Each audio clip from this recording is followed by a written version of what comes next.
In the early 1950s, as Operation Paperclip was happening, the CIA became interested in the mind control programs that were perfected by the Germans during World War II. George White was not a man of understatement or subtleties. His boss at OSS, Stanley Lovell, referred to him as deadly and dedicated. In this note from White's diaries, it says, "Call Lovell regarding TD." TD was a rather transparent cover for Truth Drug. George White worked with the Truth Drug Committee here at St. Elizabeth's Hospital in the nation's capital. They experimented with mescaline, scopolamine, and marijuana on unwitting victims. The committee soon learned there was no easy panacea, no truth drug at this stage. But White and later colleagues would not stop trying. The goal remained the same. As this 1952 CIA memo says, the aim is controlling an individual to the point where he will do our bidding against his will, and even against such fundamental laws of nature as self-preservation. But it was a discovery here in Basel, Switzerland, at Sandoz Laboratories by Dr. Albert Hoffman, that led the intelligence agencies of America to believe that they had found the panacea.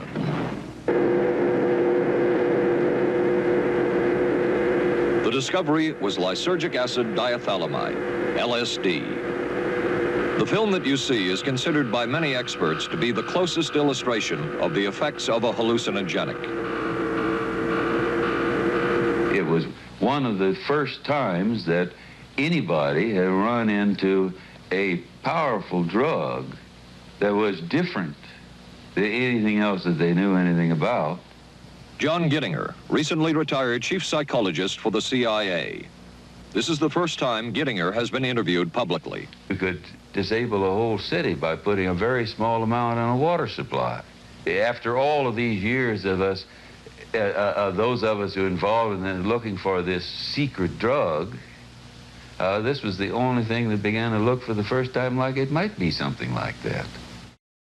By the end of the 1950s, the CIA had created a plethora of programs that were designed to change the way humans think and behave. Eventually, these programs would also target the media, education, and even Hollywood. So MKUltra is probably the most famous of the U.S. mind control programs. I mean, it's an iconic program, and it's been in movies galore. It's all about mind control. So what's interesting about MKUltra is, A, it was secret for many years. No one had any inkling that this was going on. And we're talking, look, some horrific, off-the-charts, like Frankenstein-type experiments. We're talking sensory deprivation experiments on unwilling and unwitting human subjects, some of them terminal, all right? Some of this stuff done at Edgewood Arsenal in New Jersey, and some of them done off American soil by the really, truly evil Dr. Ewan Cameron, formerly head of the World Psychiatric Association over at McGill University in Canada, where he did, in addition to lobotomies on women in menopause going because they were having anxiety, he did what he called psychic driving. This is all for the CIA. Lovely stuff here in the early 1960s. So in other words, the idea was he would somehow find a way of emptying their minds of unhealthy thoughts, however he determined that, and driving in thoughts that he thought were positive. Can you imagine how utterly sick this was? This was the head, one of the most prestigious psychiatrists in the world. Now I know what it feels like to be God. Operation Mockingbird is called. It's a whole project to infiltrate Central Intelligence Agency people into the media and to put out false stories and to suppress truthful stories and affect the news. And they undoubtedly do that in Hollywood. There's not any doubt of that. You know, it's an interesting thing. When Richard Condon wrote The Manchurian Candidate in the late 50s, it was interesting because he was really focusing on the Chinese and the North Koreans. But I guarantee you, by the late 50s, the U.S. was so far ahead of the Chinese and North Koreans, and probably even the Russians, in what we would call brainwashing techniques. And I don't really know what Condon knew, but I suspect he knew quite a bit. Our intelligence community has just done all these things. And by the way, they did it with their own cache of imported Nazi scientists, courtesy of Project Paperclip. Thanks, guys. But by swallowing the Nazi pill, which is really what America did after World War II, we, in a lot of ways, became the enemy that we fought against. The irony is that in World War II, we fought the Nazis and then became the Nazis. The irony is that during the Cold War, we opposed the Soviets and now have become the Soviets. You know, Nietzsche always said, beware of fighting monsters, lest you become one. And guess what? We're there. The mind control program, the MK Ultra program, was a very, very specific, major biophysical manipulation. You know, this other thing of propaganda and trying to, they refer to it as public diplomacy against the United States people. There's not any doubt about that they're engaged in propaganda, in trying to mold public opinion. That's what Operation Mockingbird is all about, putting them into the media and planting stories. Other experiments were not as conventional. Neurophysicist Dr. Jose Delgado was financed by the Office of Naval Research. In this experiment, the bull is sedated. Electrodes are implanted in its brain. Delgado transmits an electronic impulse to the center of the bull's brain. Delgado has remote control of the animal. Recently released CIA documents refer to the feasibility of remote control of animals and that special investigations will be conducted toward the application of selected elements of these techniques to man. Other areas were examined through the 60s and 70s. Brain surgery, psychosurgery, creation of amnesia, parapsychology, manipulation of genes. Even though past and present CIA officials have indicated this kind of work ended in 1963. So the whole point of MK Ultra, and these are the people who really were experimenting with LSD. These are the people who clearly were responsible for murdering Frank Olson out of the 10th floor of the Statler Hotel in New York City back in 1953 after they gave him a bad acid trip. And Frank Olson was a major US bioweapons expert, and they were just messing with him, and they destroyed him. MK Ultra, so it was secret for 25 years. Only learned about it as an accident of history.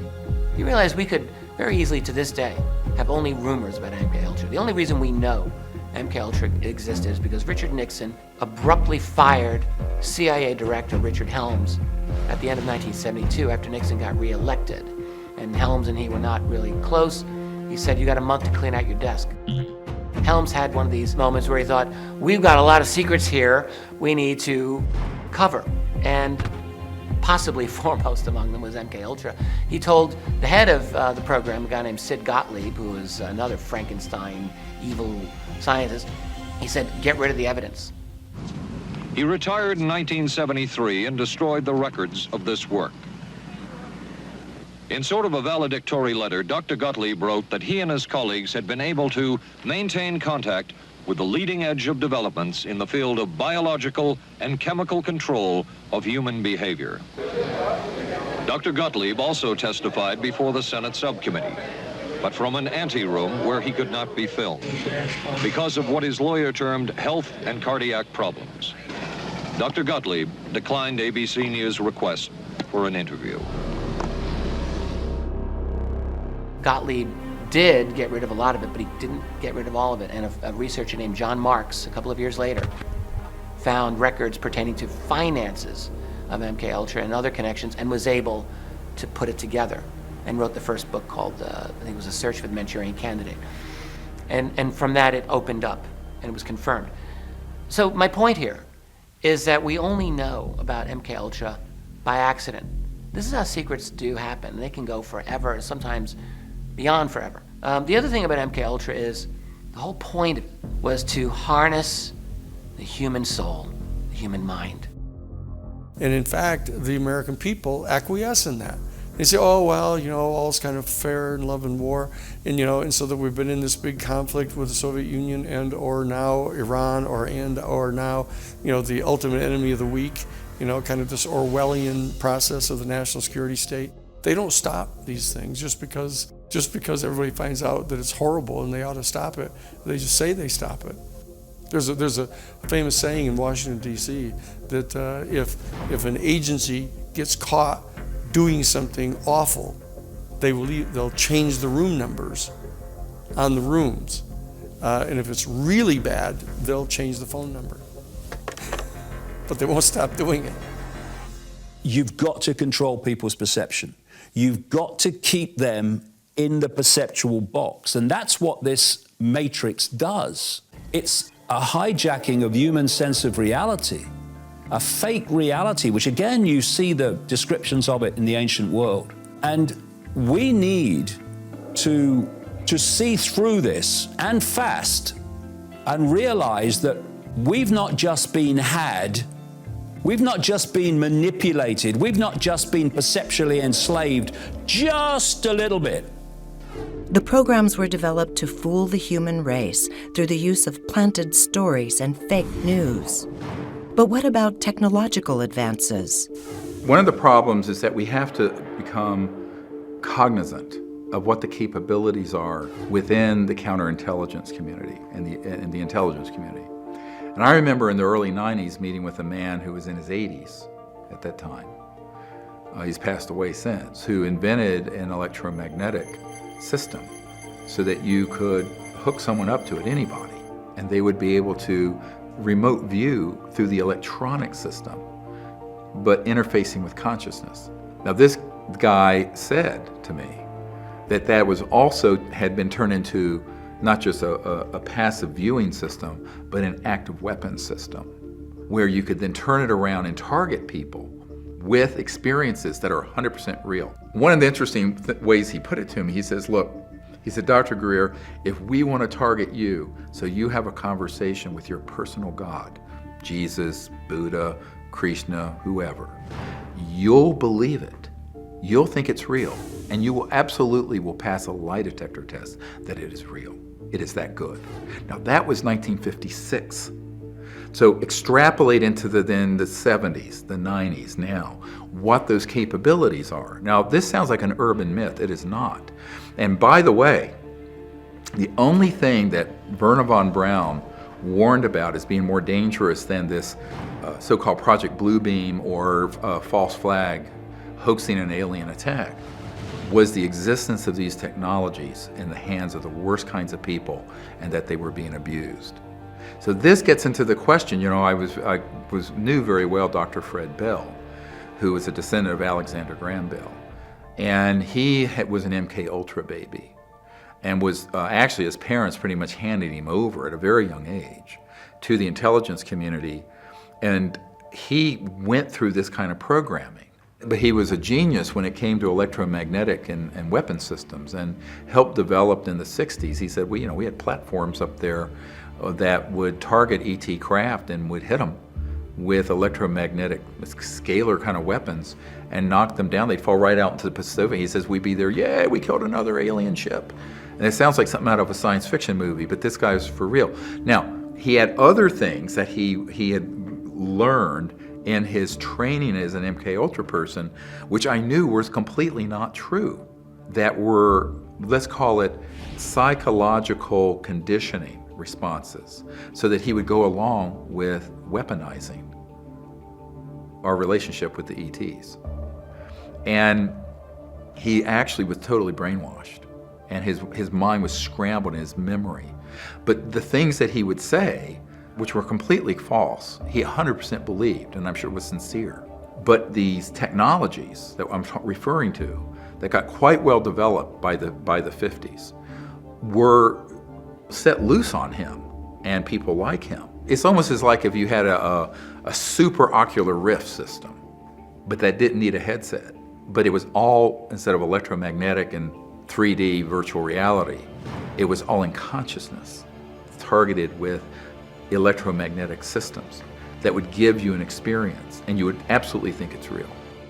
What they're trying to do, and what human society is absolutely structured to do, through manipulation of fear, manipulation of low vibrational emotion, of anxiety, of hatred, is to hold the span of frequency that humans are interacting with possibility we're in the frequency band of the matrix. And if you're in there, you are in this world and you are also of it. You've got no other point of reference, no other point of attention to actually observe the world that you're experiencing. You've only got what you think you can see. And thus, this is what the matrix is all about. It's about isolating our point of attention in what I call body consciousness and label consciousness. And then once isolated from the insight and inspiration of expanded awareness, you take that isolated point of attention and you program it from cradle to grave with the perception of reality, the perception of the world, the perception of world events, and the perception of self that suits your agenda of mass control.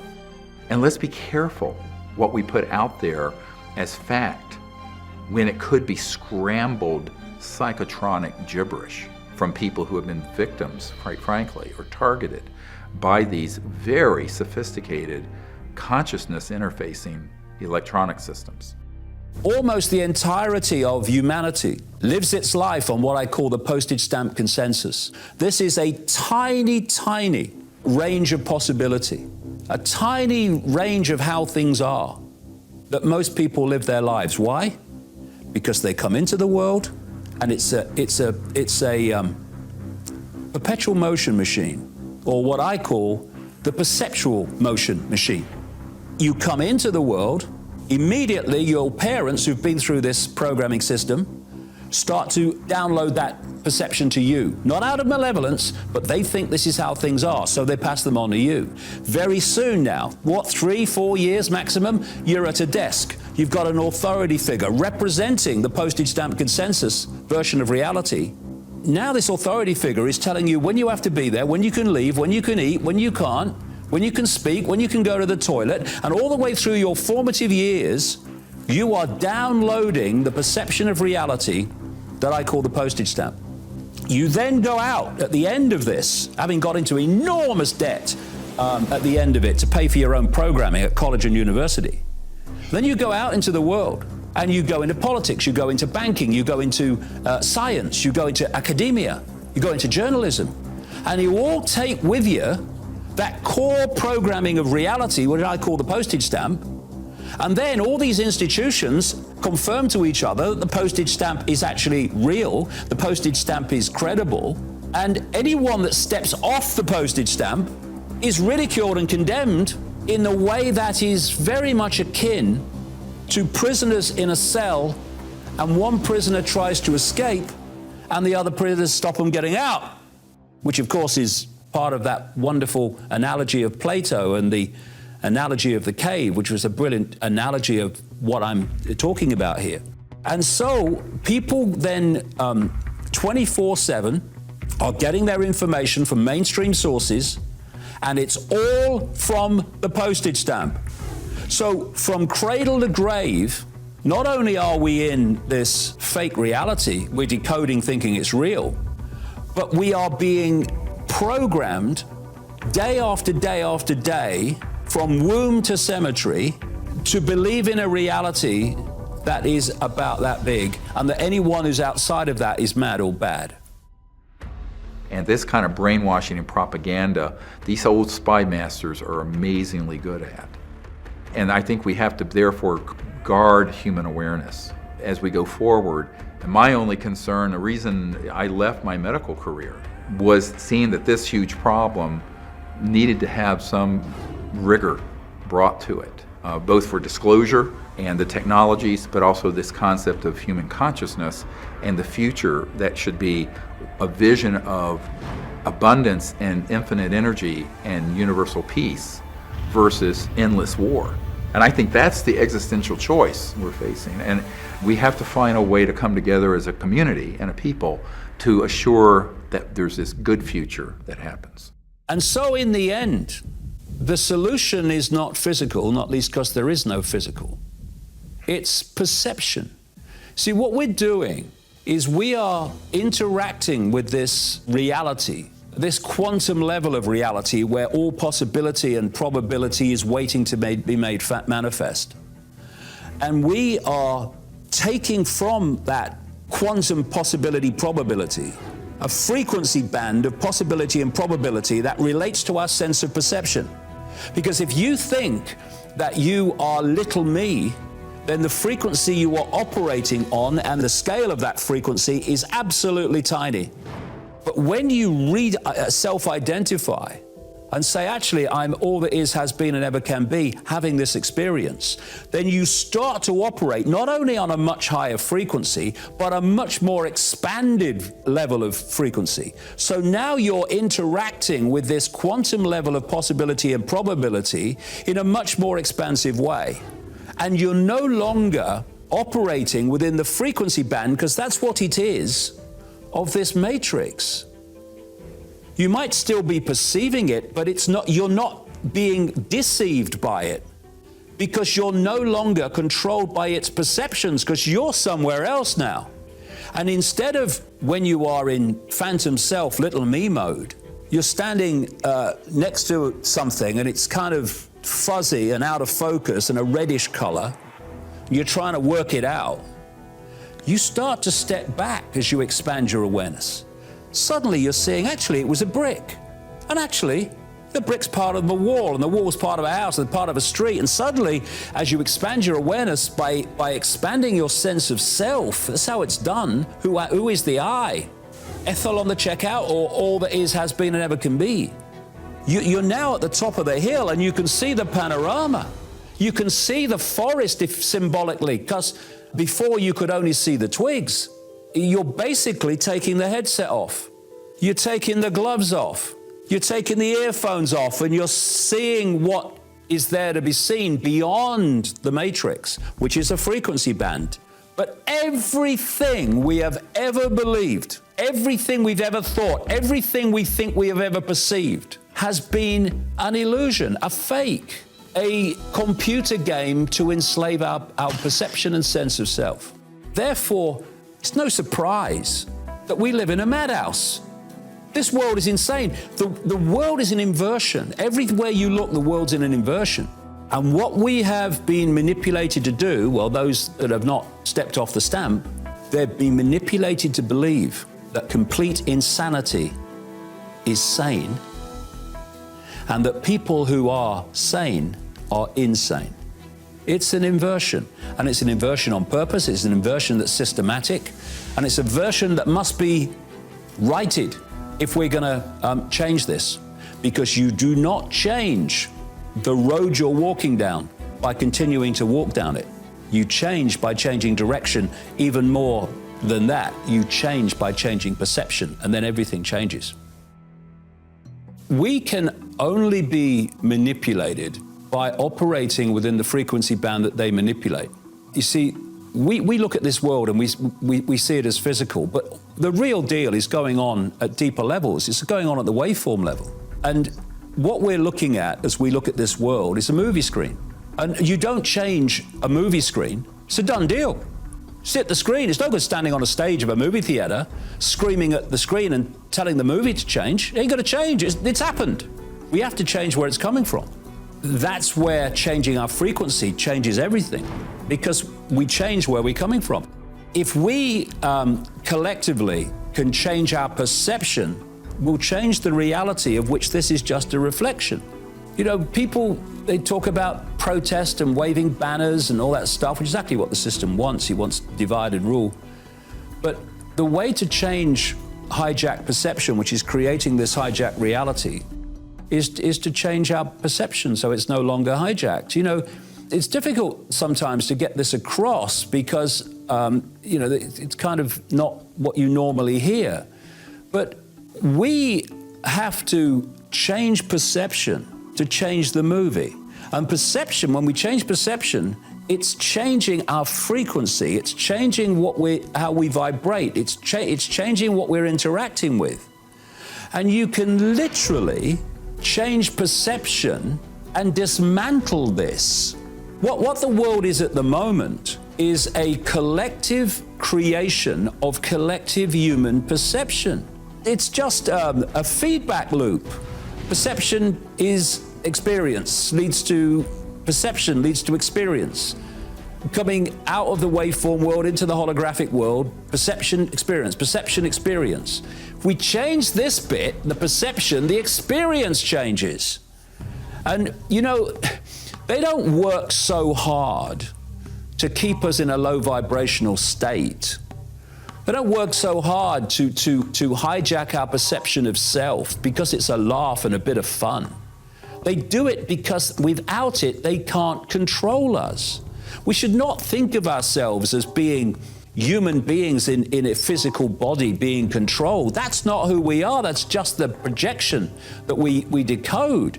We are infinite awareness, capable of changing anything. And this is where the answers lie. This is where the answers lie, because if we try to change this world in this world, I mean, they're laughing at us because they know it will never change. It's like Einstein said on a much more, this world level. You can't solve problems with the same level of awareness that created them. And that's what we're doing, but we're doing it at a much deeper level. And if we can re-self-identify our sense of who we are, from little me, phantom me, to infinite me, the transformation in the collective reality that will create will change everything. I know it sounds trite and I know it sounds simplistic. It will change everything, because what we would like to change is a manifestation of the collective perceptual state of humanity. And if we don't change that, this will continue. The more we give our power away to technology, the more the technology will invade us. The more we give power to our infinite self and our infinite possibility, the more that will manifest within this world, and not a control system. A control system cannot manipulate infinite awareness and awareness of itself.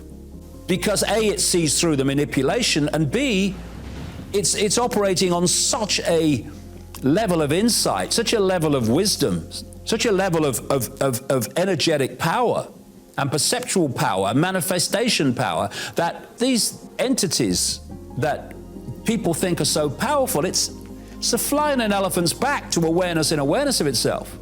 But it's not to Ethel on the checkout when Ethel thinks she's Ethel on the checkout, and not infinite awareness having an experience called Ethel on the checkout. This is the perceptual transformation that has to take place. And if it doesn't, then nothing will change. And this is why whenever I talk about anything, whenever I write books, I never write a book without this. Because without this, you're just talking about a problem. You're not talking about how we change it. Recognizing that we all live in the Matrix is the first step in breaking free of it. All of humanity can be set free from this prison by embracing and expanding our infinite awareness.